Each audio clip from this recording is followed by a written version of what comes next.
that we are supposed to give per student in senior school is 22,244. But because of budgetary constraints, we've not been able to meet that target. So we were saying what the current amount that was budgeted for is in the year 24-25. Okay, we're together up to that point. And so based on the amount that was budgeted for, when that amount is released and distributed among the number of students that we have, it comes down to 16,900.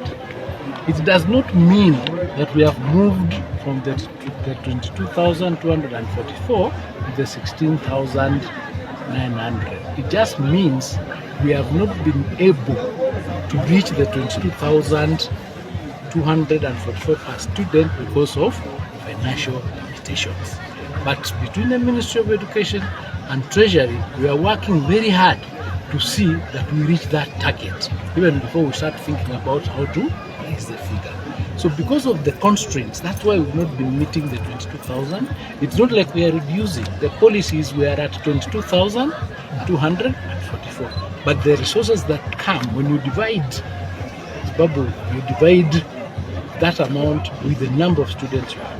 And the number of students has been going up every year. Yeah? But the figure has not been moving up to match that. But we are doing everything possible to make sure that we are able to come as close as possible to that number and possibly hit that target. So I want you to let the Kenyans know the correct position. And once you understand it, please put it correctly so that we know, people understand what it is. What they did yesterday, they made it look like we have passed a policy of reducing the amount from 22,244 to 16,000, which is not the case. Are we together? Yes. Have you understood? Yeah. Do you want me to repeat? You understood that we are still at 22,000?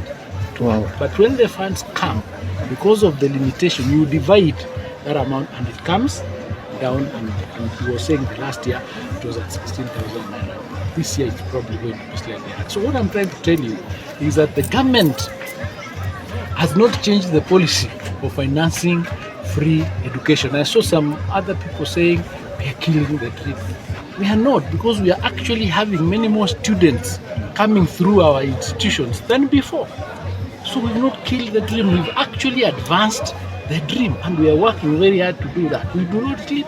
We are working. That's why we are thinking about how best can we work to raise more resources, improve our economy, expand our economy, so that we have many more people working, figures can become more, so that we can meet that target.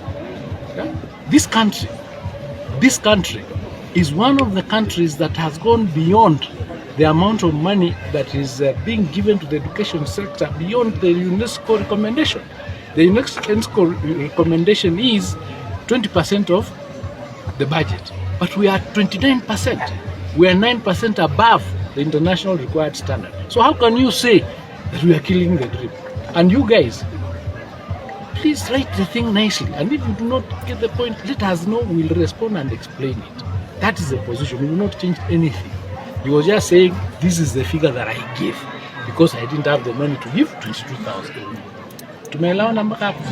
In fact, for primary school, the 1,540, they meet 1,540. They've never gone below that.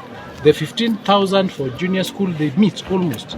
It's only in secondary school that it comes down a little bit. So to argue that we are not doing what we are supposed to do is the wrong argument.